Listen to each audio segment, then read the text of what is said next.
श्री स्वर्गद्वारेश्वर महादेव।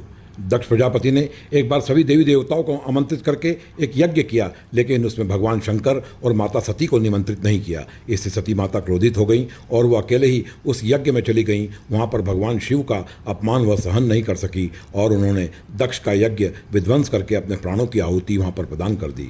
जब शंकर जी को यह ज्ञात हुआ तब उन्होंने अपना एक गण वीरभद्र को वहाँ पर भेजा और यज्ञ को तहस नहस करने को कह दिया। वीरभद्र ने भगवान विष्णु तक को स्तंभित कर दिया। सारे देवता स्वर्ग की तरफ भागने लगे। तब भगवान शिव ने अपने गणों को स्वर्ग के द्वार पर खड़ा कर दिया और कहा कि तुम लोग यहाँ देवताओं को अंदर प्रवेश नहीं करने देना। मेरी आज्ञा से तुम लोग स्वर्ग को द्वार को बंद कर दो। यदि कोई भी देवता द्वार पर आता है तो उसे प्रताड़ित करो। यह देखकर देवता ब्रह्मा जी के पास पहुँचे और उन्हें शिव गणों द्वारा स्वर्ग द्वार अवरुद्ध करने का पूरा वृत्तांत बताया और कहा कि अब आप ही हमें वापस स्वर्ग में प्रवेश करने का उपाय बताएं। तब ब्रह्मा जी कहते हैं कि हे देवताओं, तुम लोग जगतपति शंकर की ही आराधना करो, वे ही उसका उपाय तुम्हें बताएंगे। तुम लोग तुरंत पृथ्वी पर स्थित महाकाल बन जाओ। वहाँ कपालेश्वर के पूर्व की ओर स्वर्गद्वारेश्वर नामक परम लिंग प्रतिष्ठित है।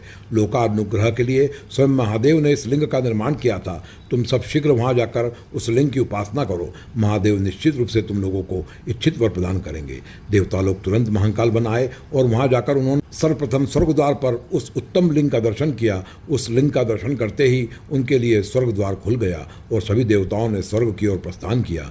देवताओं को स्वर्ग में प्रवेश करते देखकर शिवगणों ने यह समाचार भगवान शिव से कहा। इस पर भगवान शिव ने कहा कि हे गणों, अब तुम लोग लौट जाओ। मैंने ही यह नियम बनाया था कि जो भी महाकाल वन स्थित स्वर्ग द्वार प्रदाता लिंग के दर्शन करेगा वह स्वर्ग की ओर प्रस्थान करेगा। और सभी गणों को कैलाश पर्वत लौटने का आदेश भगवान शिव ने प्रदान किया। तब सभी देवी देवता स्वर्ग द्वार प्रदाता लिंग के दर्शन करके फिर से स्वर्ग में स्थापित हो गए और स्वर्ग द्वार खोलने वाले इस लिंग का नाम श्री स्वर्गद्वारेश्वर महादेव के रूप में प्रसिद्ध हुआ। जो व्यक्ति इस लिंग की भक्ति भाव से पूजन करता है वह सुखपूर्वक स्वर्ग जाता है, उसके सारे पापों का नाश हो जाता है। वह लाखों लिंग की सेवा का दर्शन का जो फल है वह प्राप्त करता है। वर्तमान में यह लिंग उज्जैन के नलियाबाकल खंडार मोहल्ला में स्थित है।